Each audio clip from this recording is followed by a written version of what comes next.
Chapter 1. Psychology is the scientific study of behavior and mental process.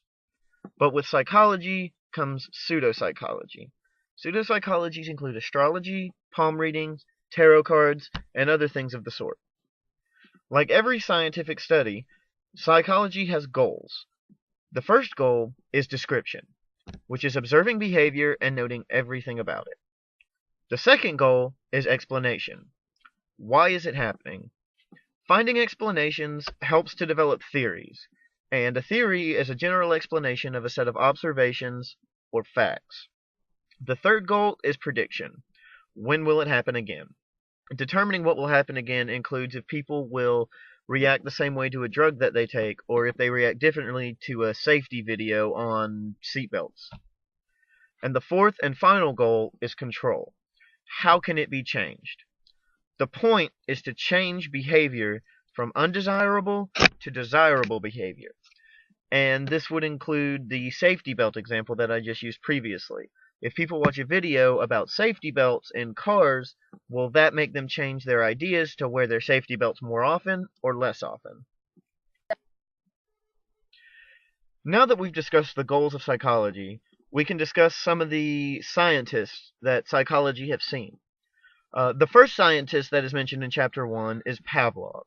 Pavlov did an experiment about classical conditioning where he used dogs and a bell.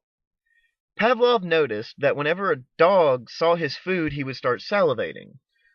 So Pavlov thought that he could condition this dog to drool every time a bell rang because he could teach the dog that when the bell rang, he would get food. So after weeks of conditioning this dog to learn that every time this bell rang, he would receive food, the dog began to drool because he knew food was coming. After Pavlov, we have Watson. Watson did an experiment called Little Albert, where he took a baby whose name was Albert, and he showed Albert a white mouse every day. And when he showed him the white mouse, he made a noise to scare little Albert. And so Albert learned that every time he saw this white mouse, something scary would happen, so he began to fear these white mice. Psychology has many modern perspectives. One of them is the psychodynamic perspective. It's a modern form of psychoanalysis, which Freud fathered, more focused on the development of self, self-esteem, and how you react to people, personality, attitude, stuff like that. The second perspective is the behavioral perspective. And this studies that behavioral responses are followed by pleasurable consequences and are reinforced. The third perspective is the cognitive perspective, which focuses on memory and intelligence. The fourth perspective, which is the socio-cultural perspective, focuses on relationship between social behavior and culture. So how people react and how culture reacts to the people. The fifth perspective of psychology is the biopsychological perspective, which links human and animal behavior to biological events within the body. And last, the evolutionary perspective focuses on the biological basis of universal mental characteristics that all humans share.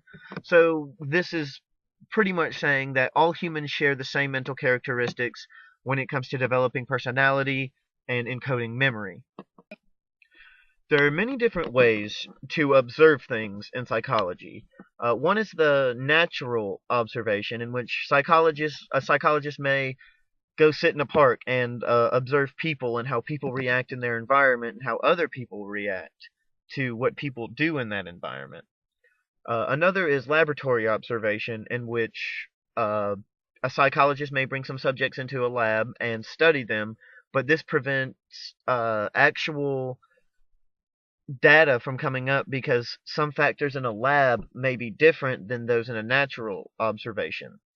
But one of the main forms of observation, and one of the most effective, is the case study.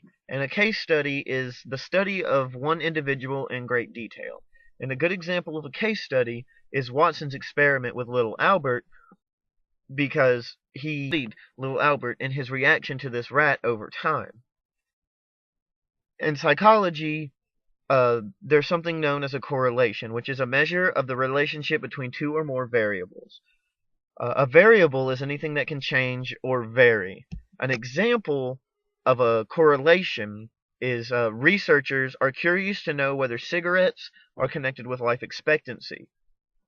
To see the correlation between cigarettes and life expectancy, the scientist would take a look at the number of cigarettes that the person smoked each day, and then they would look at the age that they died. In experiments, there are many different key terms that need to be known. One is the independent variable, which is manipulated by the experimenter. It could be the drug that is used or an alcoholic beverage that may be used. And with an independent variable comes a dependent variable, which represents the measurable response or behavior of the subjects. After the dependent variable, we have the experimental group. The experimental group are the subjects who are subjected to the independent variable. Then we have a control group, which are the subjects who are not subjected to the independent variable. So in an experiment, the experiment group might be the group taking an antidepressant drug, and the control group would be the group not taking the antidepressant drug, but taking a placebo. We also have single-blind studies when it comes to experiments in which the subjects don't know whether they're in the control or the experimental group.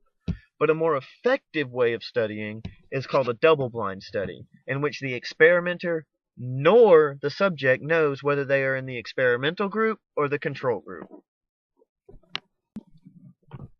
Now that you know the basics of psychology, we need to learn about the ethics. With every experiment involving a person, the scientists need to be aware of the ethics that are involved in working with people. The first guideline to ethics are the rights and the well-being of the participants must be weighed against the study's value to science. In other words, the people come first and the research comes second. So safety is a big concern when it comes to ethics. Number 2, participants must be allowed to make an informed decision about participation. This means that it must be fully consensual. If they say no, you cannot pressure them. Number 3, deception must be justified. In some cases, it is necessary to deceive the participants because the study wouldn't work any other way. So lying is not necessarily a bad thing, because if you lie, you may get better results than if you tell people what's actually going on. Number 4, participants may withdraw from the study at any time. If the participant feels like he or she needs to leave due to health concerns or they just can't take it, they can leave. You can't stop them. Number 5, the participants must be protected from risks or told explicitly of risks. So it's kind of like hey, caution, coffee's hot.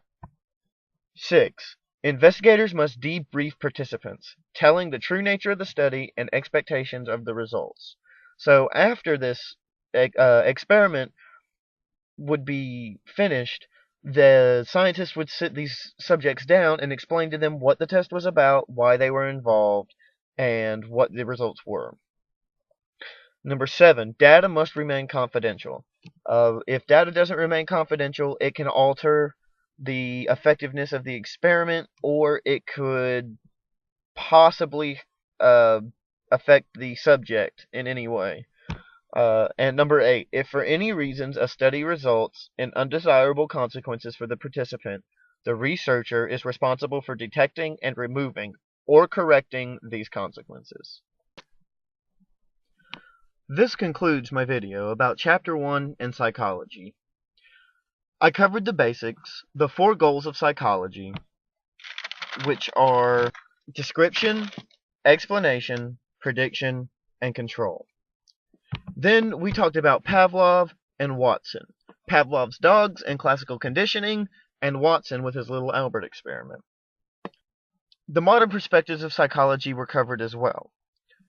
As just a refresher before I conclude my video, they are the psychodynamic perspective, the behavioral perspective, the cognitive perspective, the sociocultural perspective, the biopsychological perspective, and the evolutionary perspective. Thank you, and this concludes my video for Chapter 1.